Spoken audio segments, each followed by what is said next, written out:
Om Shri Ganeshaya Namaha. Aham Padarthaya Shivaya Paramatmane Namaha. Ya Maya Madhakairapa Pramadini. Ya Mahishonmulini. Ya Dhum Rekshana Chandamunda Madani. Ya Rakta Bijashini. Ya Sashumbanashumba Darpadalani. Ya Rakta Bija. Ya Shiddha Lakshmi Para. Sachanti Navakoti Mutsigida. Mampadu Vishweshwari. Om Shri Gurubhyo Namaha. सदाशिवसमारम्भां शङ्कराचार्यमध्यमाम् अस्मदाचार्यपर्यन्तां वन्दे गुरुपरम्पराम्। ॐ सकना भवतु सकनौ पुनक्तु सह वीर्यं करवावहै तेजस्विनावधीतमस्तु मा विद्विषावहै। ॐ शान्ति शान्ति शान्तिः। हरिः ओम् श्रीमात्रे नमः। ॐ ऐङ्कार ह्रीङ्कार रहस्ययुक्त श्रींकार गूढार्थमहाविभूत्य ओंकार मर्म प्रतिपादिनीभ्यां नमो नमः श्री गुरुपादुकाभ्यां। बिंदु त्रिकोण वशिकोण दशार युग्म मन्वश्रनागदल संयुत षोडशारं वृद्धत्रयं च धरणी सदनत्रयं च श्रीचक्रमेतत् उदितं परदेवदयाः। भूमौ स्खलितपातानां भूमिरेवावलम्बनं द्वैजात अपराधानां त्वमेव शरणं शिवे। ॐ श्रीमात्रे नमः। हरिः ओम्। Namaskaram. Good evening. By the grace of Parambika, we are able to contemplate on the Soundaryalahari. So we have done up to the verse 13. The last class we saw verse 13. We have a quick recap and then we go to the next one. Naram varshiyamsam nayana virasam narma sujadam tava paṅcāloke padidamanuta vanti sadashakha galat-veni bandha kuchakalasha visrasta-sachaya hatatrutyaṭ kāñcyo vikalita-dukula yuvatayakha. In the Soundaryalahari, being the Shakti Upasana sadhanam, which is very secretive in nature, we can see the way that Bhagavad Pada is progressing with the verses. In the 13th verse, he gave us a promise that anyone, by any virtue of Purva Punya, if he falls under the grace of the kataksha of Amba, the tip glance, the glance of the tip of the eyes, at once he, even though he could be an old man, incapable for any action, uninterested, less enthusiastic, yet below him, behind him, is many beautiful maidens of enormous power chasing him to impart happiness to him. So that mantra, that shloka, gave us an assurance that when Amba's grace is upon you, even though you are not supremely qualified to receive that, to enjoy that, even though you do not have the desire for that, all these saubhagyams just follow you. That means the desires, he took the trees as the example of the desire, because this normally the poet's freedom to, in a metaphor, they take a beautiful woman to be the one who causes the desire. No disrespect meant, just to have an intensity of desire come from a beautiful form. But here, they are following him. That means the desires are not driving him anymore. He's not in a kamya prapti. He's not in a kamya karma. He is just prolonging his life in a spiritual path.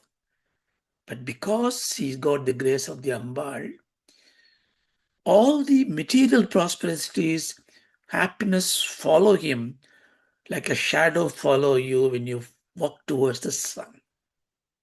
So we take it from there, therefore, that we really don't need to worry about what to pray for when we are in a nishkamya karma, when we are worshipping Ambal for her pure glory, for the enjoyment. In fact, in this verse, we are not introduced some devotee who is praying for him. He took a devotee who is somehow fallen, patitaka. Then we think, if somebody could get such a wonderful grace by just merely falling in front of the Ambal's vision, glance, what about someone who plea and demand and get Ambal's attention on them? That means if we can go and get hold of Ambal's divine feet so that her divine glance can be always upon me, what wonder I can achieve. So our intention, therefore, changes again to look up to Ambal's divine feet. So we therefore expect in the next verse to give us something on that line. Look at the next verse. kṣitau ṣaṭ-pañcāśad dvisamadhika-pañcāśadudakē hutāśē dvāṣaṣṭiścaturadhikapañcāśadanilē divi dviṣṣaṭtriṁśanmanasi catuṣṣaṣṭiriti mayūkhāstēṣāmapyupari tava pādāmbujayugam kṣitau ṣaṭ-pañcāśad dvisamadhika-pañcāśadudakē hutāśē dvāṣaṣṭiścaturadhikapañcāśadanilē divi dviṣṣaṭtriṁśanmanasi catuṣṣaṣṭiriti mayūkhāstēṣāmapyupari tava pādāmbujayugam kṣitau ṣaṭ-pañcāśad dvisam-adhika-pañcāśad udakē hutāśē dvāṣaṣṭiścaturadhikapañcāśad anilē divi dviṣṣaṭtriṁśanmanasi catuṣṣaṣṭihi ye mayūkhāha tēṣām api upari tava pādāmbujayugam.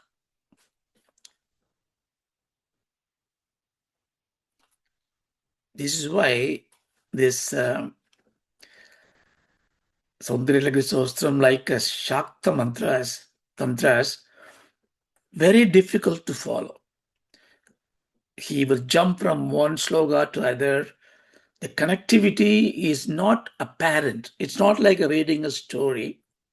So you need, therefore, the Acharya's bhashyams. You need to have the teachers teaching to see how they connect.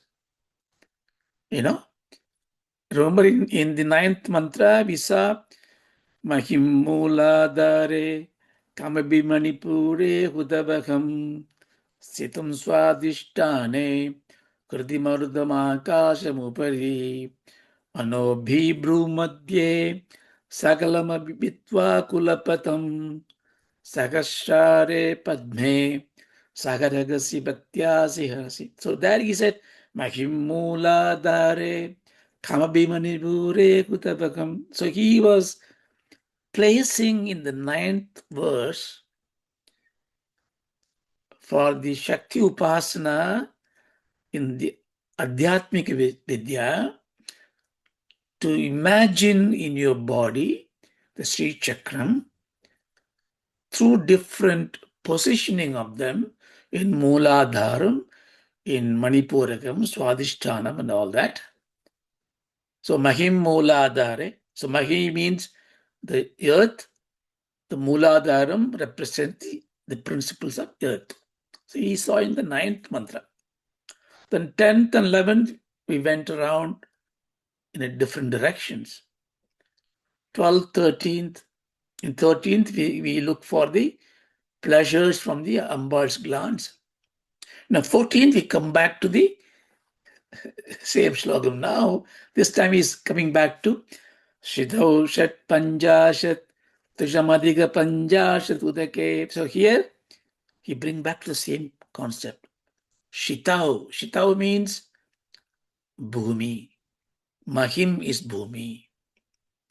So the way in which these sostrams evolve is this disconnectedness, apparent disconnectedness across the shlokas, and same words are used for different meanings sometimes, or multiple words are used to mean the same thing. For example, here, kṣitau, kṣitau means is bhumi. There it is mahim is a bhumi. There marudam is wind. Here anilam is wind. Hutāśē is here agni. There is agni there. So it's like that. So we need to be very careful how we really follow. And this is to test your understanding of it. So what is he saying in this one? So before we go to the word meaning, as we discussed before, in the Shakti Upasana, there are two important parts, main methods. One is called kaulāchāra. Acharam means a discipline. Acharya is one who follows a discipline that he teaches. Acharya is not just a teacher. Teacher imparts knowledge. Acharya imparts knowledge and show by example of following that knowledge. So we call Acharya. So here, kaulācharam is an acharam followed by the kaula method. What is kaula method? Kaula method is bahyopasana. Bahyopasana means worshipping outside. That means you have a vigraham as Ambal, or a Sri Chakram as a yantram, a picture, a two-dimensional picture, or you make a meru into three-dimensional image. You do the puja to that. Or you can look at the universe. You look at the Meru mountain as the Mahakailash. Manasarovar is the Meru. You can imagine that. Or Kanchi, Kamakshi, or Visalakshi. In the temple, you go to the mandir and look at the Ambal and worship it. Or you look at the whole universe, look at the sky, look at the Akasha, look at the Brahmandam, look at the cosmology, look at the whole universe as Brahmandam, as Shakti. So the more you go outwardly worshipping, the vistas expand. So much you can worship. but you need to have the capacity to behold them. That's why antarmukha samaradhya bahirmukha durlabha. Bahirmukha durlabha. You're very difficult to worship outside. I go to the temple and say, okay, I want to worship the Ambal.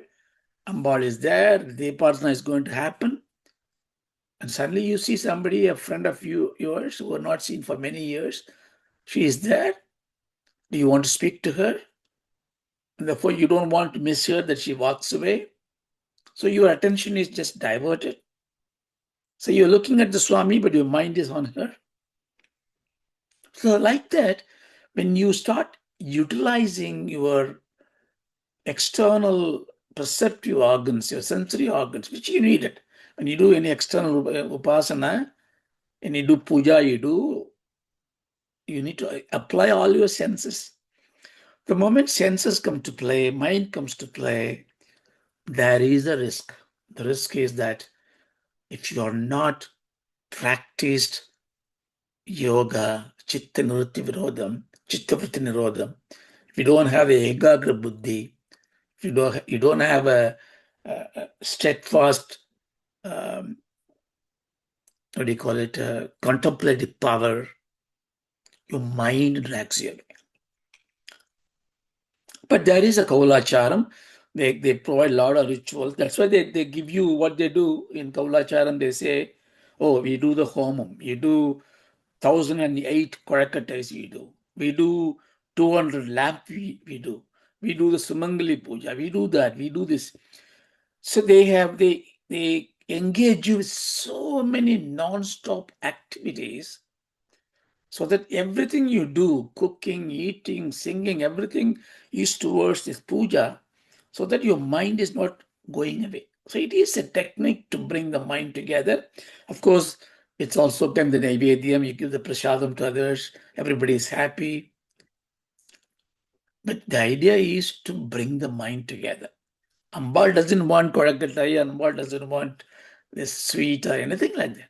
It is for us to bring the two. In contrast to that, you have what is called a samayacharam. The samayacharam, the word samayacharam. Samayam means what? Samayam got lots of meaning.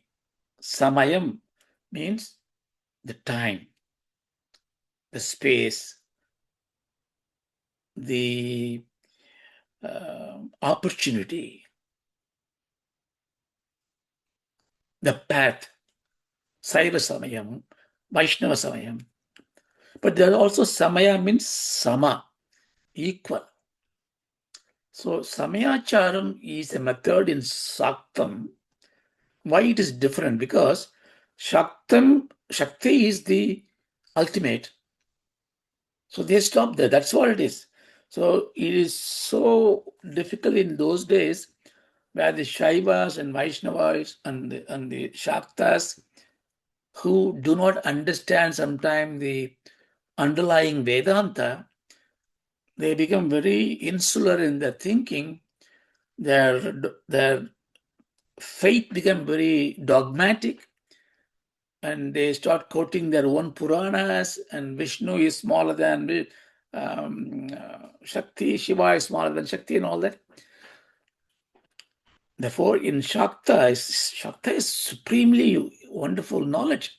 Therefore, some of the Vedokta Shaktas, what they did was they do Samayachara and say, no, Shakti is Brahma Shakti. Shakti and Shiva are not different. They are the one and the same. The Shakta is taken towards the Shiva Shakti Aikyam. Therefore, it is Samayacharam.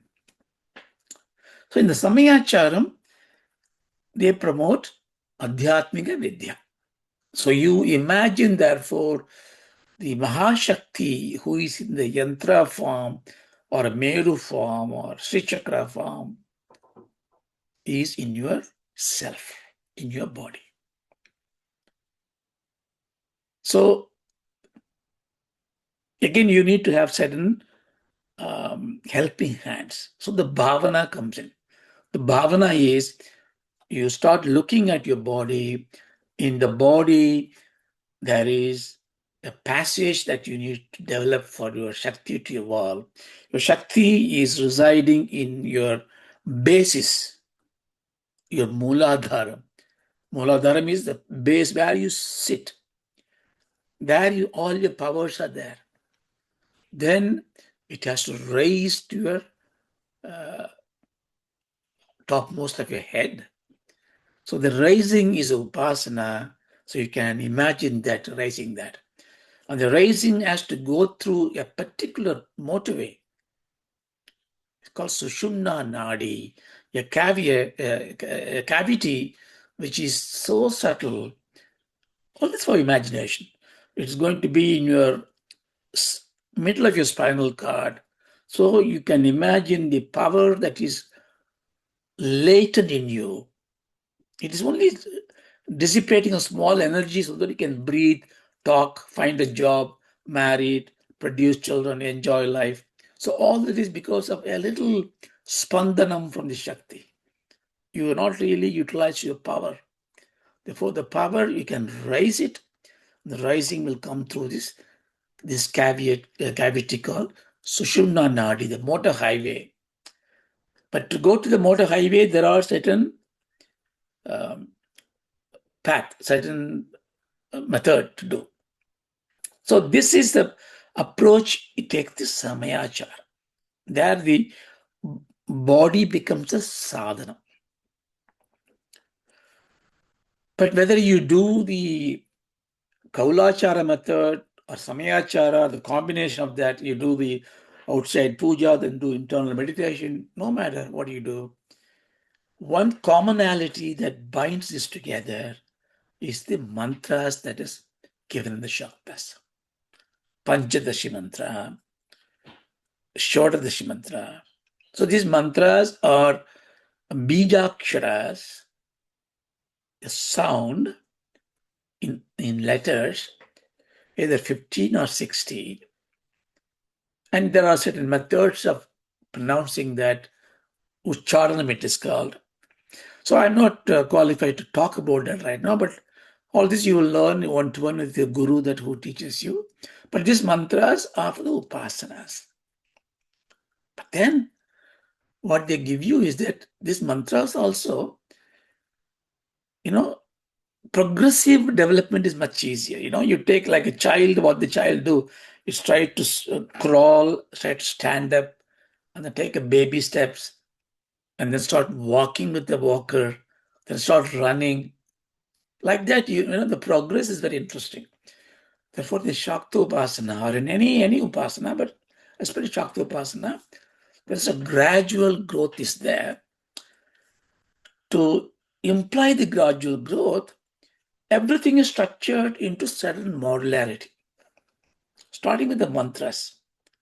The mantras itself, even though you have these 15, 16 letters to be repeated so many times in so many different ways, but you attain them in 3 stages.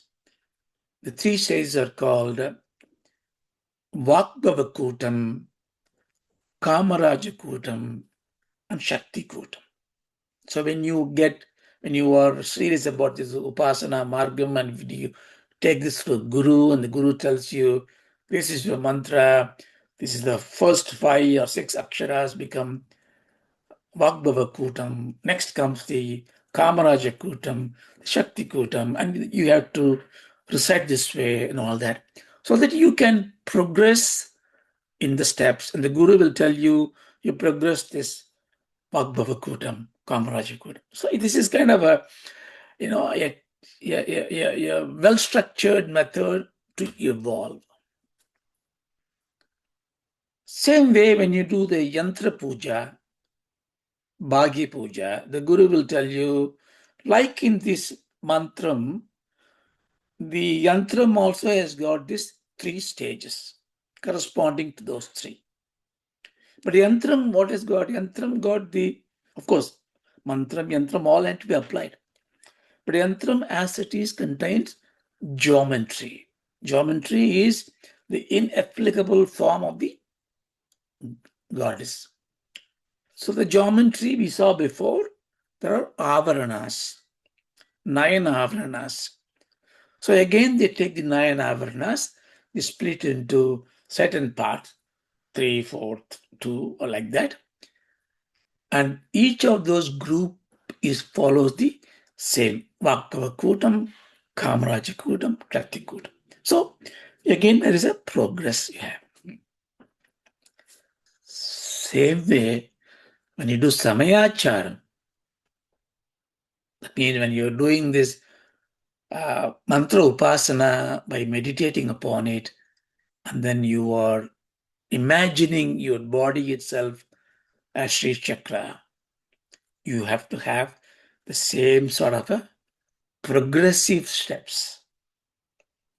Understand? So that is why, see, the moment you take your body to be worship worthy, what happens?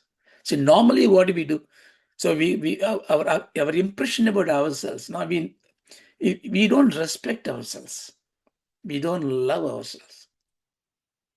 It's always easy to look up to somebody. Of course, it is nice to look up to somebody, take the street from the Mahatmas.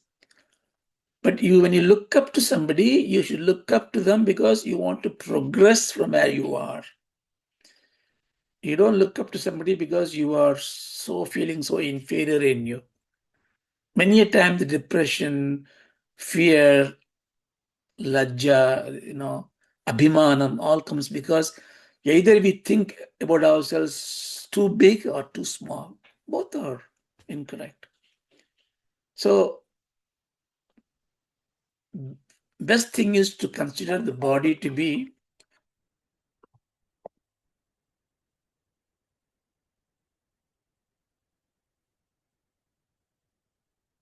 excuse me for that. So as a divine board. So the moment your body becomes the temple of God, what you have to do? You have to purify the body. So you will wash it nicely, you dress up nicely. No, you wear jewels, you wear the nice clothes because you are dressing up the temple of God. And you feed good food into your body. You don't drink, you don't smoke, you do bad things, you don't do. So what happened? You make your body itself a pure vessel, pure apparatus. The moment you start treating yourself with such a intent care, you start respecting yourself. The moment you start respecting, respect leads to reverence. So when you revere your body, you revere every other body.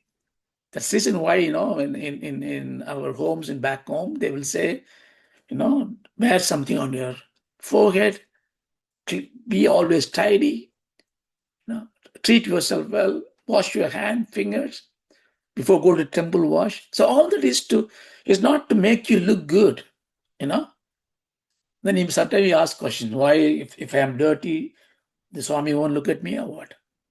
If I don't wear the vibhuti, Swami won't respect me or what? So this kind of a questioning is ignorance, to say stupidity, because it is not, God doesn't care who you are, how you look. You have to know that you are abode of God and you are going to be the God and you are the God. So the progressive step is there. So the cleaning up yourself and then respecting yourself, Saucham, Patanjali calls. It's very important. Then the moment I know we are all clean. It's not the bodily clean; it's mentally clean. And self-respect is a virtue. So you have to really do that. So that's one of the reasons that we can take the body. Second, now I'm going to worship the body as Sri Chakram. The Sri Chakram is a big geometry and complicated triangles and circles. We don't need to really think that way. Chakram is, a triangle is a chakram. Chakram is a place where Amba resides. So Shaktam tells you your body has got 6 chakras. They are called mulcdhārā chakra, which is at the base of your body, just above your rectum. So we don't bisect the body and see where it is. It's all positioning, is a low key of imagination. Imagination is not unreal. Imagination is the seed of creation. Everything that you create, you imagined. Imagination is not a waste of thought. It's not a elusive, fictional one. Imagination is the breeding pot for creation. So you imagine that. Yad bhavana, that bhavati. Whatever you think, you become that. So there's a mulcdhārā chakra. Mulcdhārā chakram is therefore representing a basis on which you stand, sit. That means it represents the earth. Therefore, there's a tattvam called earth, bhumi, is represented in the mulcdhārā chakra. Why do you have to relate the bhumi to me? Because when I worship myself, when I come out of the worshipping, and when I see you, Yogesh, or Kiran, if I look at you and say, look, well, I am supreme, I am divine, and you are not. I can't say that, because you are also divine. Because my body is nothing different from your body. So is the tree, so is the monkey, so is the pig, so is the world. So that means so is the Brahmandam. So Brahmandam and the Pindandam are the same. Therefore, whenever I say Muladharam is Bhumi, it is a basis in me, but it is also the Bhumi in the Brahmanda, Muladhara chakra. Then svādishtānam is between my navel and my rectum, just above the genitals, 4 inches above. You imagine that. That is called svādishtānam. That's why the fire is there. The fire is the fire, that's a creative fire. That's what gives you the energy, ojas, tejas, digestive power. But in the chakra, we take it one above, called manipūrakam in the navel, because manipūrakam represents what is in the tummy. That's why the food goes in there, abdomen is there, the digestive fluid is there, water is there. Therefore, it is udakam. The tattvam it represents is water. Bhumi, then water. That's why even though svādishtānam is between those two, Bhagavad Padal goes to this order. You'll see that mantra again. So there is a svādishtāna. Then you come to the heart place. So you can imagine the Muladharam is the Bhumi, Svādishtānam is the Agni, is burning. Manipūrakam is the water. Therefore, the water boils, digestion happens, everything happens. Then the steam comes out, right? The air comes out. Vayu, therefore. The anāhatā. Anāhatā is in your heart place. So there's anāhatā chakram in the heart. Then what happened? So it goes to the kantam.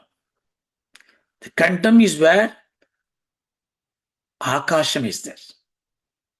So the Panchabhutas, as you know, akasham. Akasham means avakasham. Avakasham means the gap, the emptiness between those two things. That is avakasham. Avakasham is akasham. Kasham also means prakasham.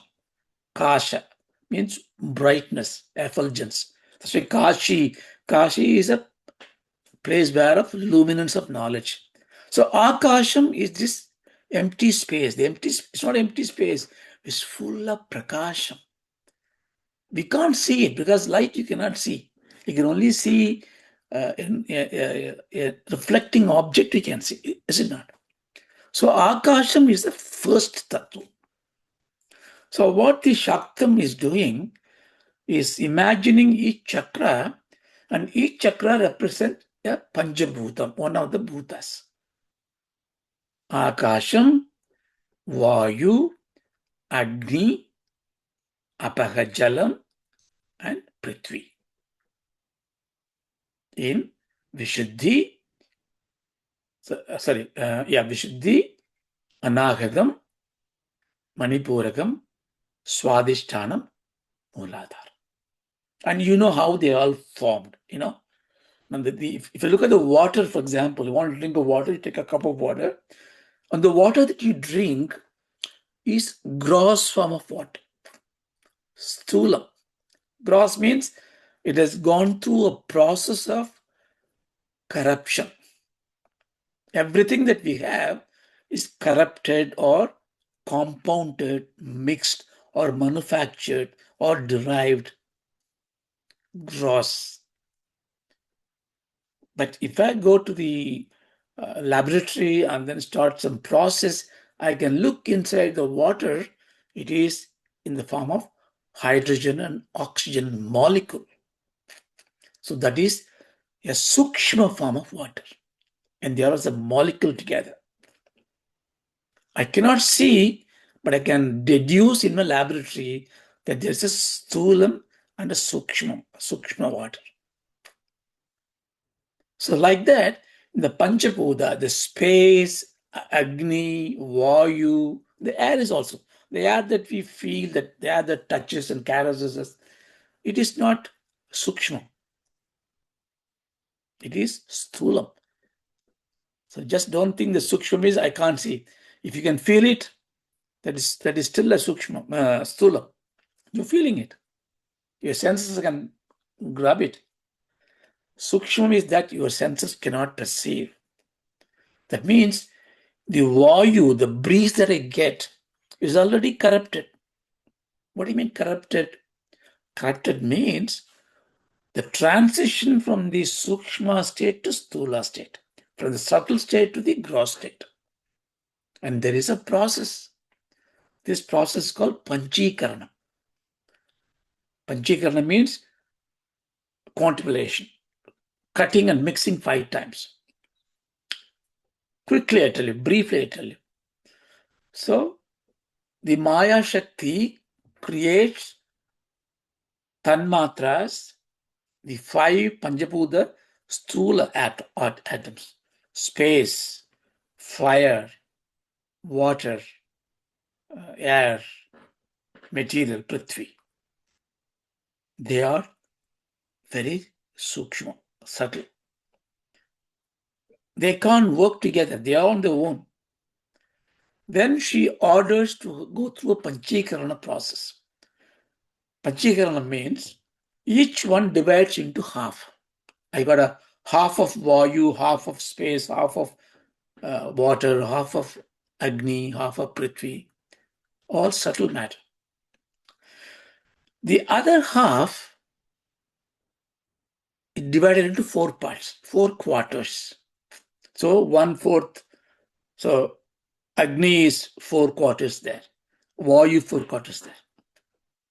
Understand now? So therefore each got a 5 parts now. 1/2 and 4 quarters. 1/2 and 4 quarters. Now imagine a process. I take 1/2 of space atom. To that I add 1/4 of air atom, 1/4 of agni, 1/4 of water, 1/4 of prithvi. So 4 quarters add to the half becomes complete. Therefore, a new space primordial atom has been created. That is a gross. So that is the space you get. That's, if you see the agni now, that's agni you get. That's why when you take anything, if you take a water, and when you analyze the water in the lab, the water contains hydrogen and oxygen. What is oxygen? Agni. And when you go down into the Agni, it contains the oxygen air molecule. Electroradiation is there. And when you go inside the atom, the electrons, which is the Agni, and then you have this nucleus. And the nucleus is the massless part. And there's a gap. The gap is a space. Chitta-akāsam is there. So space is there. Radiation is there. Agni is there. Water is there. In so many different forms. So this is called a Panchīkarana process. I just digress, but what I'm saying is, so this is called a tattva. Agni tattva means, here tattvam meaning you should take as the unique principle of the building block. This is not the philosophy. Tattva is not philosophy. Agni tattva means the subtlest of the Agni principle that contributes to Srishti.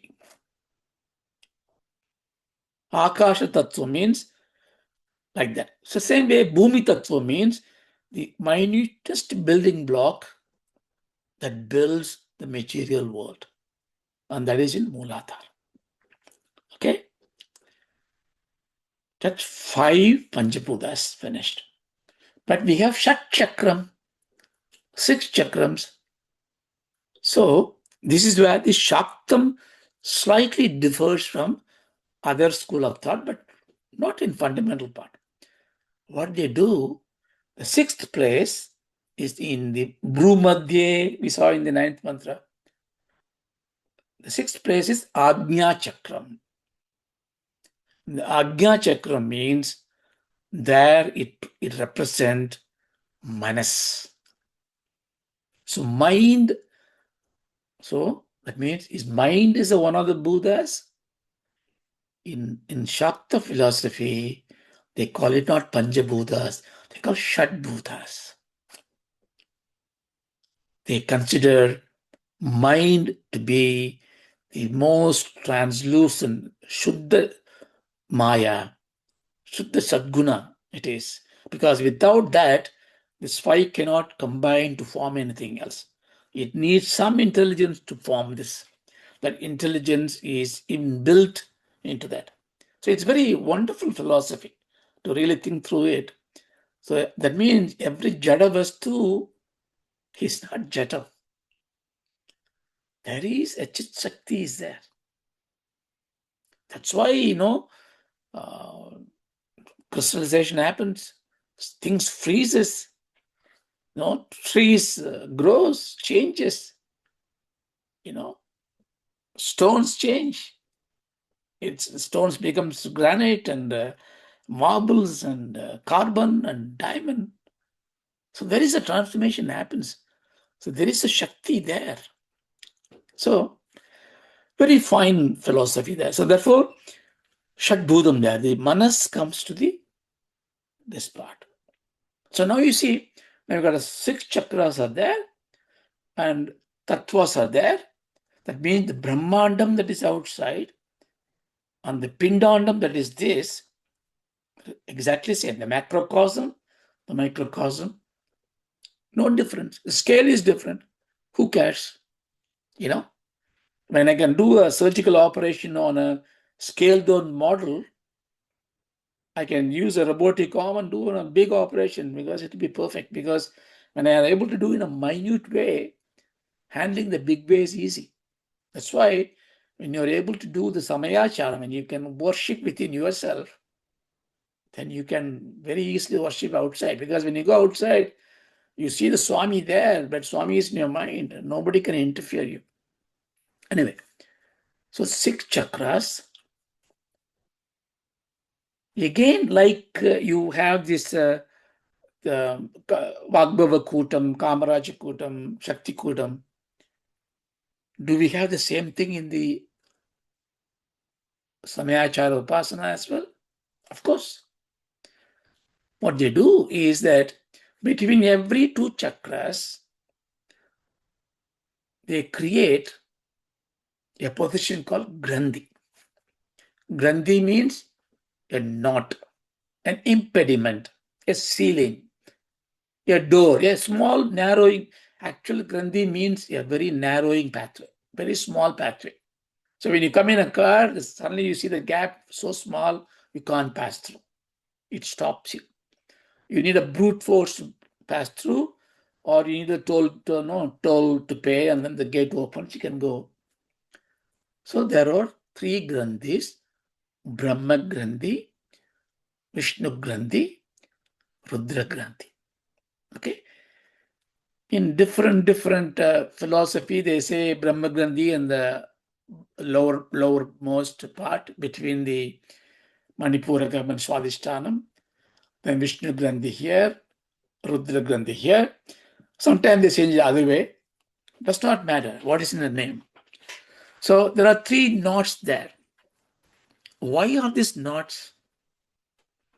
Because when you start worshipping this Ambal and embark on this Shakti Upasana, and you took all sincerity, you start doing it, and you want to do it well. And why did you do this? Why did you start this one? Because you have an issue. You want something to be achieved. There is a problem in your mind. There is something, somebody is not well, or something you want to achieve. You want to get glory, you want victory, you want money, whatever. There is some something you want, something you desire, right?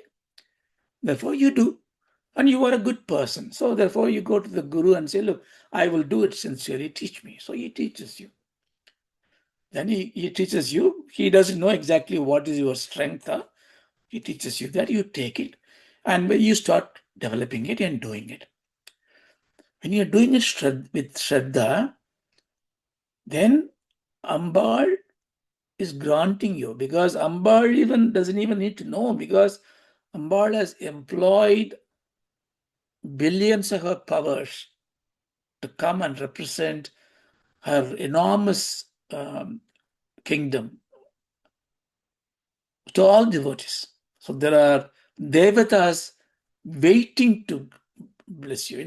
Normally, you don't. We sometimes say, I must do this so that the God is happy.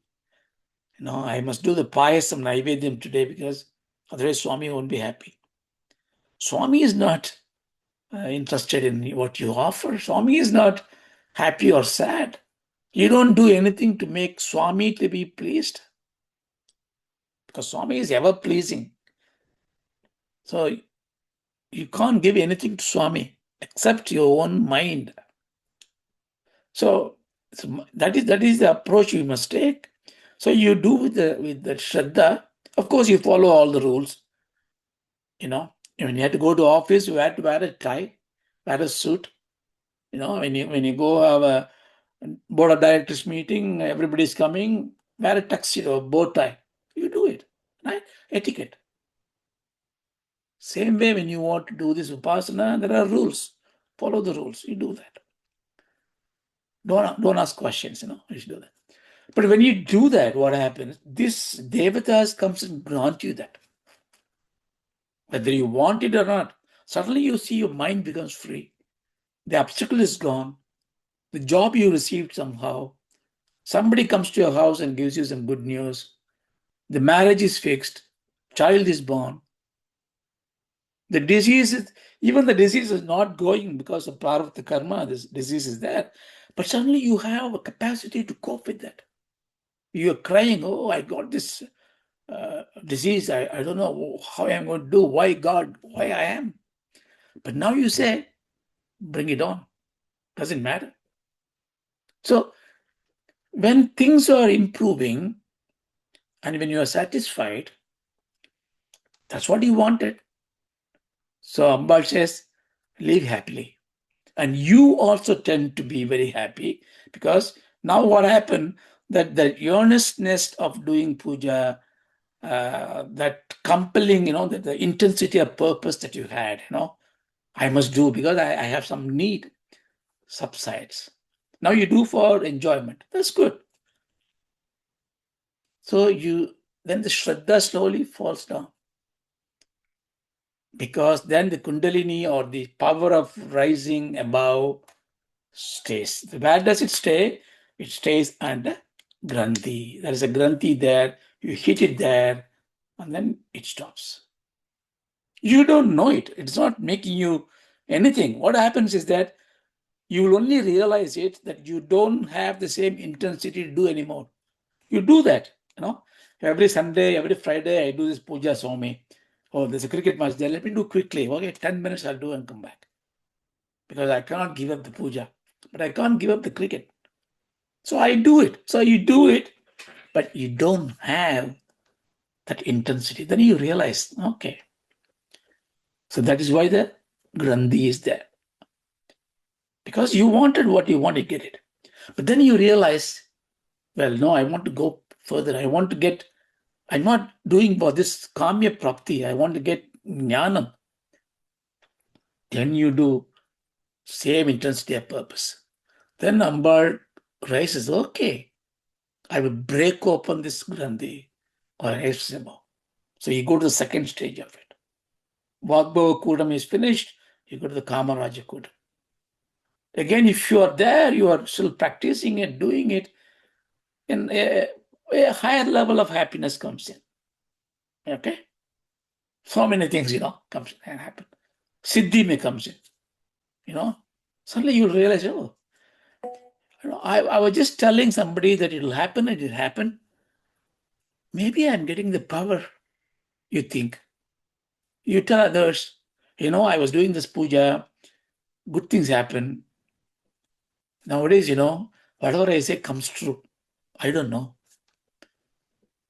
So you get that glory, you get that identity, you get this, it's a maya, right? You think, you attain. So on one hand, you are promoting this upasana to everybody else, maybe a little punyam there. On the other hand, you are deluded into something. Then there is another mudichi there, another granthi is there that stops you. Then you have an ashram, you have sishyas, you're doing everything, and your glory, you are popular now, but your jnanam is gone, your moksha is gone. Then you realize, what I have done. Then you dissociate, you can't do the worship. That granthi opens, you go off further. So that's why this granthi is both an impediment, but it's also a usefulness. See, suppose if I imagine now, okay, this granthi, imagine it's a rope. So imagine the Agnjā chakra is the Mount Everest. And there's a big rope. So the Kundalini has to be raised to that one. You are hopping the rope. If you are trekking, if you've done hiking before or mountaineering before, the rope that you use will have a lot of knots in it. The knots will give you grip. So you can hold the grip and then you stay put. Like that you have a granthi.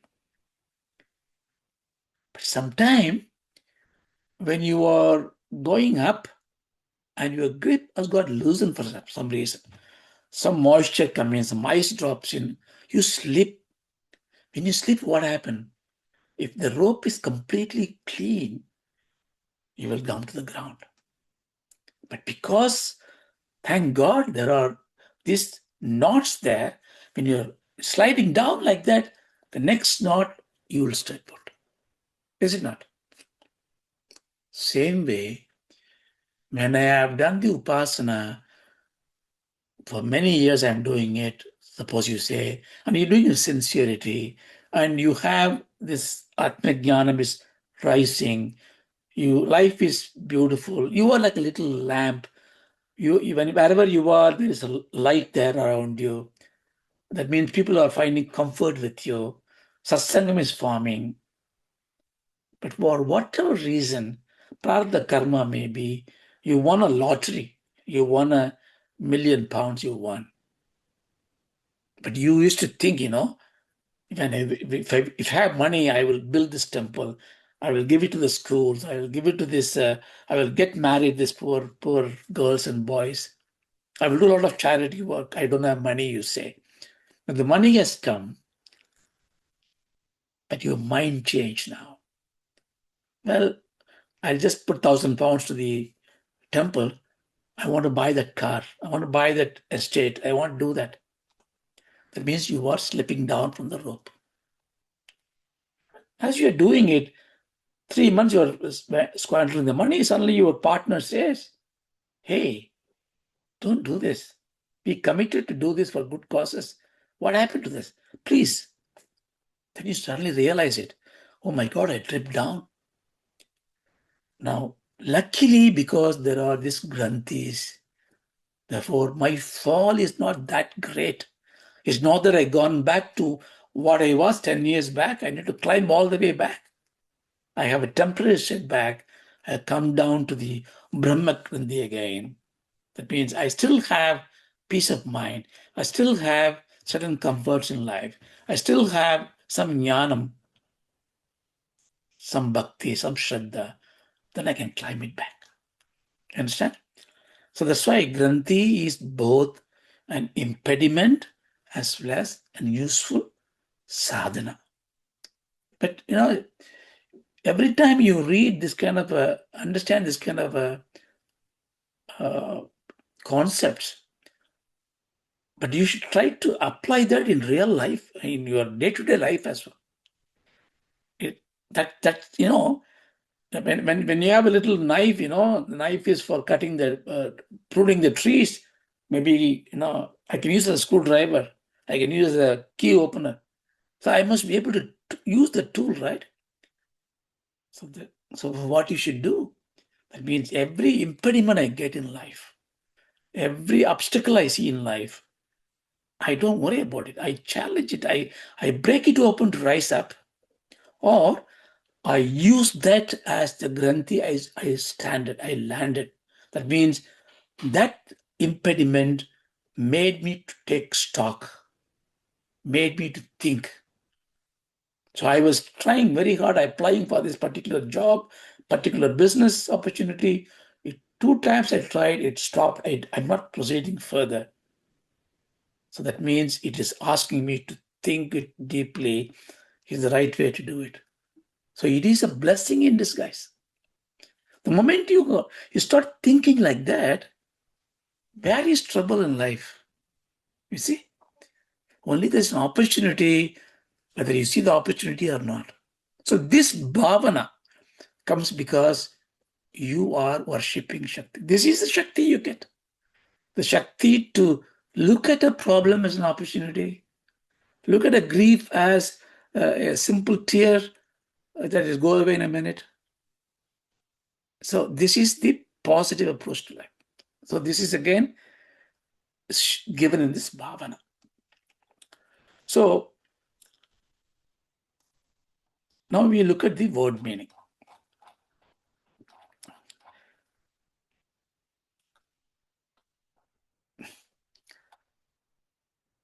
kṣitau ṣaṭ-pañcāśad, dvisamadhika-pañcāśadudakē.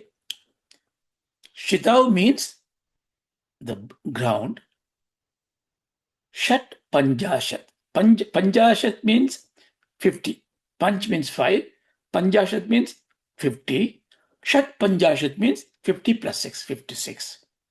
So, in the kṣitau means mulcdhārā. How do I know mulcdhārā? Because I say mahi mulcdhārā in the 9th verse. So I have already got the connection. So I put this, apply it now. So in the mulcdhārā, in 56, what? Mayūkhā, in the last line. Mayūkhā means rays, the light, effulgence of brightness. So 56 rays of sunlight is there at mulcdhārā. What is this 56 rays of sunlight? The power. What power? Srishti, Sthiti, Layam power. Why it is 56? We'll see it. Then, next is what? Svādishtānā, right? Svādishtānā means Agni.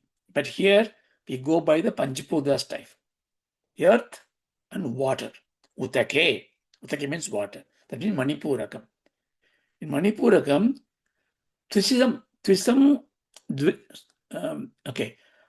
pañcāśad dvisam-adhika. Adhikam means more. Pañcāśad means 50. Dvi actually should be dva, but Sandhi rule, dvi means 2. Pañcāśad adhikam 2. That means 52. There are 52 rays in the manipūrakam.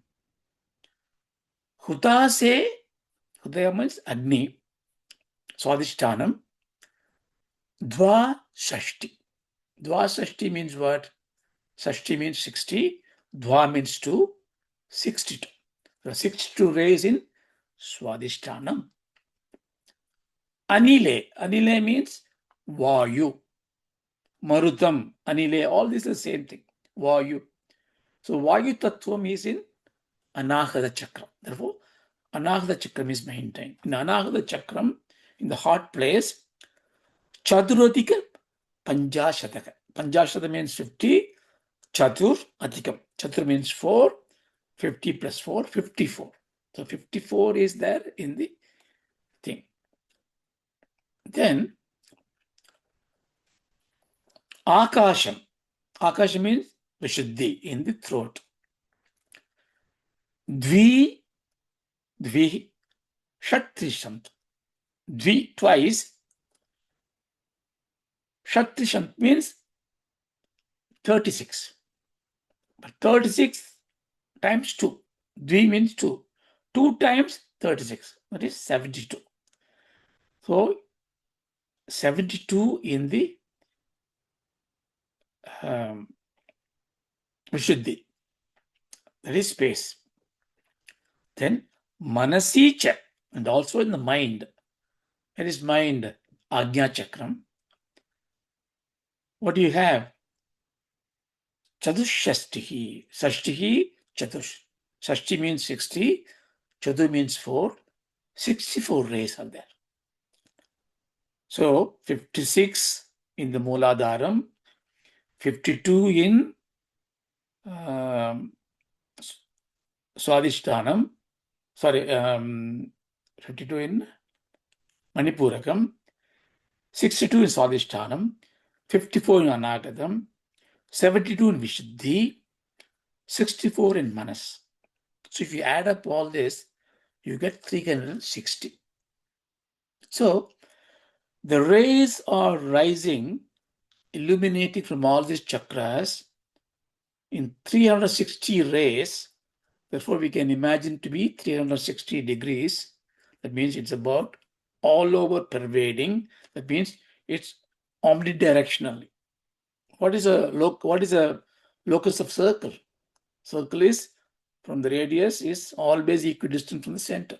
That means it's producing everywhere, omnidirectional.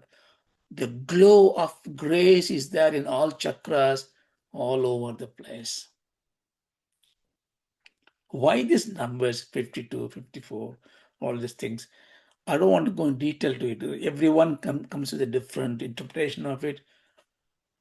It's not necessary to know because this is all the rakasyas, putakam, and it doesn't give you anything. I'll just give one example. 64 in the agnjā chakra. 64, we say 64 kalas, we say. Kala means art.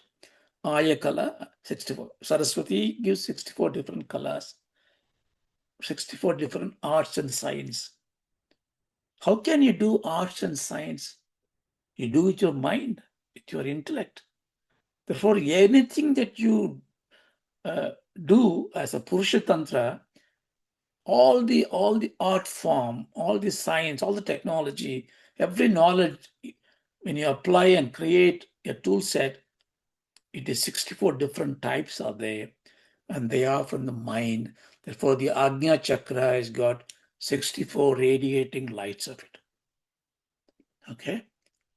Like that, you can go through each one of those numbers and you can read a lot of books and a lot of people give different things. You know, you can take it. This is how the Pūtaka Shastras, they leave it to you open so that you can infer to yourself what makes it comfortable to you. But for our upasana, for our vichara, that's immaterial. But one thing you can see, because of the last line, it says, last line, what does it say? All this is fine. That which is tēṣām api upari. Tēṣām api. That means all that away, all those 360 lights that emanates. Upari. That means above that. Tava pādāmbujayugam. See, now we come to the connection. What Bhagavad says, in all this illuminating grace and power in this Brahmandam and the Pindandam, it's all because of you. They radiate through these different chakras of the Brahmandam and Pindandam. I worship them. I can perceptualize it. I can contemplate. I can understand it. But you are beyond the understanding. You are upari. You are above. Above means what? That means imagine a chakram is called Sahasrara chakram or the Brahmarantram. So now you got a 7th chakra. The 6 chakras are upasana chakra. They are for giving the bhavana for upasana. Sadhana chakra. Shat chakras are. But what is this chakra? Sadhya chakra. This is the lakshyam. What is there in the Brahmanantram? Your pādāmbujayugam. Your lotus feet are there. That means the 360, if I take it as 360 days of a year, because the 6 is a magical number. Shadgonam, Shanmukam, Shanmatam. In mathematics, some numbers are very unique. If you take the factors of a number and you add up those factors, the sum of the factors equal the same number, that number has got a very uniqueness. 6, for example, 1, 2, 3 can divide 6. So when you add 1, 2, and 3, they are the factors, they become 6. 28, for example. 14, 7, 4, 2, 1 can divide 28. So when you add up these numbers, it becomes 28. So these numbers are a lot of, there's a different science it is. So 6 is a very important number there. So 360, if you take it as a day, again, it's another science, how these Vedic scholars found out these days and time. And 360 is very nicely divisible numbers, You can divide into all these factors. So it's much easier than having 100 as a number. Why can't I have 100 hours in a day? 10 hours a day, easy to divide, you think. No. Best division is where the factors are the component of the whole number. Okay, if 360 represents the time, upari means you are beyond the time. Kaladītam. But time is a different side of the space. Time and space are the same thing. And when you say, no, I saw you in Bombay last month. So that last month, that time, the Bombay have to be together as a coordinate to fix that. The time and space together gives a reality, an empirical reality. Otherwise, time is imagination, space is imagination. Now, objectification needs these two to be there. Without time, space doesn't exist. Without space, time doesn't exist. That's why when you sleep, you don't know the time, but you don't know the space. So if you take the whole universe, Einstein, Albert Einstein's E equals mc square. I think in my view, all these great scientists are Maharishis, So he defines the whole space continuums. He calls space-time continuum. He's the first one scientifically brought out this relation. Of course, Vedas have got many time immemorial, we have it. So if you imagine a towel is what? A fabrics, X to X, Y, and Z, left to right and top to bottom, right? You weave threads that a blanket is formed, right? So imagine I'm giving you two threads. One thread is called time, one thread is called space. And when you weave it, you create a carpet. It's called a time-space carpet. It's called time-space domain. Maya has created the time-space domain. So we are in the time-space domain. The whole thing is a time-space domain. Is it? Yes. I give an example. I give a little bit more on this, 5 minutes for it. If you take this space like this, and if you put a ball in the middle of this thing, imagine a towel, you hold it. That's a time-space domain. You take a little ball with some weight, put in the middle of this towel. What happens? The towel will just curve. Why it curves? Because the weight, the mass of this ball that you put in there pulls the time and space. What happens in time and space? They warp around it. This is what Einstein found out. So sun is a big body. Sun is sitting in this big carpet of Maya because sun is so heavy, it warps around it. Earth is heavy, it warps around it. So there is a gravitational pull comes in. Therefore, time warps around it. See how beautiful. So, therefore, anything in the time-space domain is subjected to the warping around, modification, subjected to the Maya, samsara. But where is Ambal? Ambal's divine feet is above that. Now I come back to my search, because having known that Ambal grants everything, I was looking for the feet. I was looking around everywhere. But you tell me, Ambal, it is in my head. It is in my Brahmarantram. That means I am carrying you all the time. Imagine that thought. What I was looking for everywhere is in me. So that means this is the truth. This is Tattvamasi. This is it. You know, in the scholars, the Vedic scholars who knows things in Tamil, they, all these people will criticize the Brahmins as Papan. He's a Papan. Papan means one who sees, seer. But who is the seer? The seer is one who sees the Brahmarantram where it is divinity there. That means divinity is here in me. So this is what this mantras think. But of course, as we progress it more and more, I'm not carrying that Ambal's feet. Ambal is myself. So that is the Advaita Anubhuti we all seeking for. But you need to go through a long rope to hold it, long way to pass through. So that's what the Asadhoma Sadgamaya, Tamasoma Jyotirgamaya, Mrityoma Amritam Gamaya. Om Shanti Shanti Shanti. Om Shri Gurubhyo Namaha. Hari Om Brahmarpanamastu. Thank you. Thank Sorry, I you, took a Namaha. little bit more time Amazing today. session. Thank you for another amazing session. Thank you, man.